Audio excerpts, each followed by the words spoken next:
Bueno, en principio me presento, soy Gustavo Garavaglia, ayudante primera del Departamento de Patología, y vamos a ver el caso del fibroadenoma.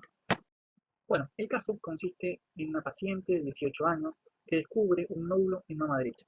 En el examen clínico se reconoce un nódulo sólido, firme, móvil, de 2 centímetros en cuadrante súpero externo. En la mamografía se constata un nódulo bien delimitado y la ecografía muestra una ecoestructura homogénea y sólida, y se decide su extirpación quirúrgica. Las preguntas ante este caso problema son, por un lado, definición del fibroadenoma, describir las características macroscópicas y microscópicas de esta lesión y cuál es su pronóstico. Antes de entrarnos en el tema del fibroadenoma, primero vamos a hacer un breve repaso de la histología normal de la glándula mamaria. Como pueden observar en esta representación esquemática, la glándula mamaria externamente se encuentra revestida por un revestimiento cutáneo y va a presentar algunas áreas especializadas o específicas, como puede ser el complejo alveolar-pezón. En la profundidad, lo que vamos a encontrar es que esta glándula está constituida por una glándula tubular compuesta y ramificada, que se va a organizar en lóbulos y lobulillos, separados por un tejido conectivo denso, constituido por bastante tejido adiposo, que va a formar el estroma extralobulillar. Dentro de estos lobulillos lo que vamos a encontrar es un estroma intralobulillar, y al interior de estos vamos a encontrar una unidad que recibe el nombre de unidad ducto lobulillar, que va a estar constituida principalmente por estructuras tubulares y otras estructuras alveolares que son rudimentarias en la glándula mamaria inactiva, que generalmente reciben el nombre incorrecto de acinos. Y estos se encuentran rodeados por células que tienen cierta contractilidad, que son las células mioepiteliales.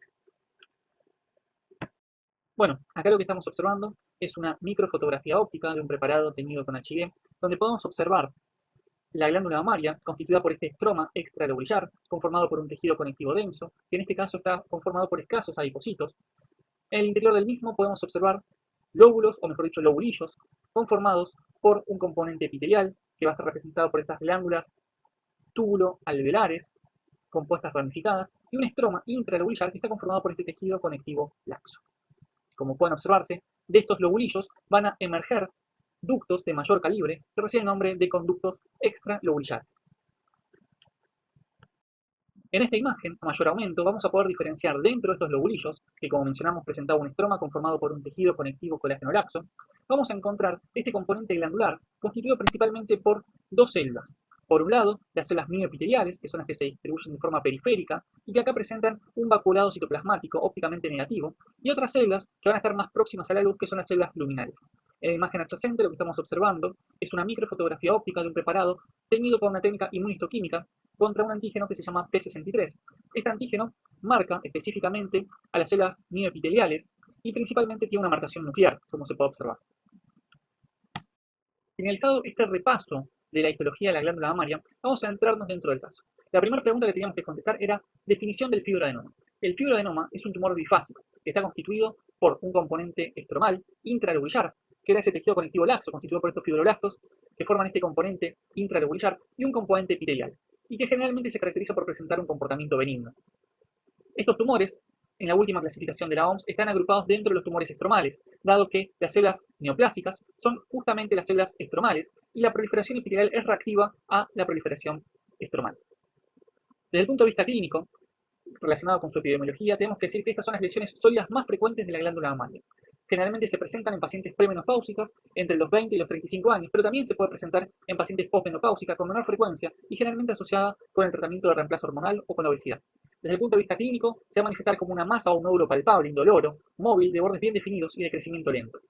En la imagen mamográfica se va a presentar como una imagen lobulada, y en las pacientes más añosas esta imagen se va a lobular o se va a calcificar y va a tener un aspecto en palomita de maíz muy característico. En la ecografía lo que vamos a ver va a ser una masa lobulada bien circunscripta. La siguiente pregunta que tenemos que contestar es: describa las características macroscópicas y microscópicas de esta lesión. Cuando nosotros observamos esta lesión, lo primero que vamos a ver es en estas piezas una pieza de tumorectomía, que hace referencia a esto, a la resección exclusiva de la lesión tumoral. Entonces, lo que nosotros observamos es una pieza de tumorectomía que, una vez seccionada, presenta una lesión tumoral de aproximadamente, en la mayoría de los casos, menos de 3 centímetros de diámetro mayor, constituida por un tejido pardo claro amarillento, que en ocasiones presenta áreas de aspecto en hendidura. La lesión descripta presenta bordes regulares, lobulados, y presenta una consistencia duroelástica. Como se pueden observar en estas imágenes, vamos a ver las características macroscópicas de la lesión descripta, y su principal diagnóstico diferencial, y con el cual vamos a tener que hacer principalmente hincapié, es ante un tumor filodes, que también va a presentar características muy similares. Al examen microscópico, lo que vamos a ver en los cortes histológicos examinados es una proliferación celular bifásica. constituida en parte por un componente estromal, constituida por elementos celulares ausados, de núcleo ovoide, monomorfos, de cromatina densa y un citoplasma eosinófilo, y en parte por un componente epitelial que va a estar conformado por células cúbicas de núcleo esférico monomorfo, de cromatina densa y citoplasma onfófilo. La proliferación descrita se va a disponer con un patrón de crecimiento pericanalicular, donde el componente estromal se dispone en forma concéntrica al componente epitelial glandular, o un patrón intracanalicular, donde el componente estromal en este caso se dispone de forma perpendicular al componente epitelial glandular, al cual distorsiona y comprime.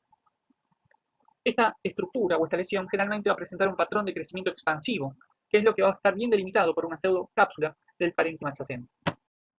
Acá lo que estamos observando es la comparación de los dos patrones de crecimiento que presenta esta neoplasia. Por un lado, un patrón de crecimiento intracanalicular, donde el componente estromal prolifera de tal forma que se dispone perpendicular al componente epitelial y distorsiona la morfología, generando esta imagen, que se ve en la imagen superior. Mientras tanto, que en el patrón pericanalicular, las células estromales proliferan de forma concéntrica alrededor del componente epitelial sin distorsionar su morfología, como se puede observar en las imágenes inferiores. Bueno, la última pregunta es, ¿cuál es el pronóstico? Como pueden observar en esta imagen, es una neoplasia de comportamiento benigno, por lo tanto no hace metástasis y tiene una tasa muy baja de recidiva menor del 1%. Como consecuencia de esto se concluye que esta es una lesión de buen pronóstico. Bueno, muchas gracias y espero que les haya servido esta resolución del caso.